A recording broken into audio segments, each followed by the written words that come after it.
Whoa, okay, let's get right into it. Saturday Night Live just dropped a bombshell with a massive cast shakeup, but the real story is how one of the stars is leaving. We're gonna break it all down, so make sure you hit that subscribe button so you don't miss a thing. So, here's the headline. After 3 seasons, cast member Devon Walker is officially out at SNL. Fired. Cut. But, and this is a big but, this is where the story takes a really weird turn. Because instead of some sad, tearful goodbye post, we got this. He actually looks happy about it. That is not the normal reaction to losing a dream job on one of the biggest shows in TV history. So, what is really going on here? Walker himself called getting fired good news. Yeah, you heard me. He called it a mutual separation, which totally flips the script. This isn't a story about getting canned.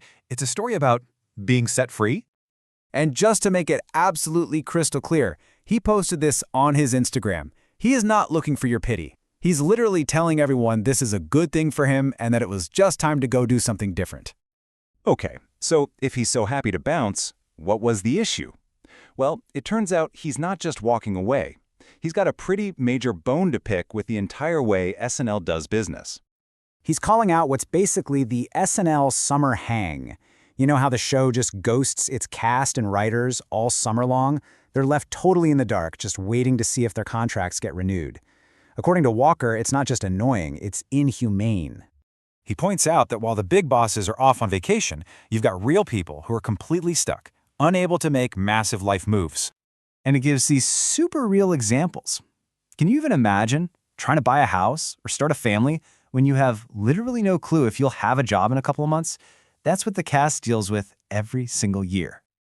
So his whole argument is pretty simple. He gets it, it's a cutthroat industry. But he's asking for just a sprinkle of humanity, saying people deserve to know if they're employed or not in a reasonable amount of time. Wild, right? Now, here's where it gets even more interesting. Walker leaving is just the tip of the iceberg. As SNL heads into its huge 50th season, it looks like they are cleaning house. And I mean, look at this list. It's not just Walker. We've got Emil Wacom, Michael Longfellow, and even a veteran like Heidi Gardner are gone. Plus writers John Higgins, Celeste Yim, and Rosebud Baker. This is way more than just a little trim. This is a full-on reset for the show. And you can just feel the difference in how they all announced it. Wacom and Longfellow posted these more typical, kind of somber goodbyes. Meanwhile, Walker was practically throwing a party. It really shows you just how out of the ordinary his reaction is. But his critique wasn't just about bad communication. Oh no, Walker also dropped some major hints about a much, much deeper problem inside the show's culture, a problem he straight up called toxic. Yep, those are his words. He used that exact phrase on his Instagram to describe the show. Not tough or demanding, toxic as hell. That is a huge accusation to throw at a TV institution. And he kept going. He basically said he's got more stories to tell, but he's waiting for the right time and maybe the right price. The key takeaway here is that this story might just be getting started.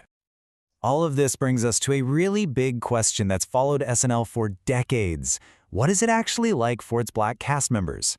And when someone asked him about that directly, Walker's answer was, well, it was powerful. He didn't give a direct answer. He just said this: do your research and come to your own conclusion. By saying nothing, he's saying everything, isn't he? He's pointing to a long, documented history and just letting you connect the dots yourself. But don't you dare think for a second that Devon Walker sees himself as some kind of victim here. Nope, it's the total opposite. He is completely rewriting what it means to leave a show like SNL. He was on the show for 3 seasons. Now, to some people, that might not sound like a long run. But to him, it was a massive win. And this quote just says it all. He is completely rejecting the idea that you have to be a megastar like Tina Fey for your time at SNL to matter. He's defining success on his own terms, and by that measure, he's already won. So, this leaves us with a giant question. For 50 years, SNL's crazy, high-pressure, cutthroat world has created comedy legends. Is that brutal culture the secret sauce that makes the show great? Or, as people like Devon Walker are now screaming from the rooftops, has it become the show's biggest weakness? What do you think? I want to know. Drop your thoughts in the comments below. Thanks for hanging out. Don't forget to like and subscribe, and we'll catch you on the next one.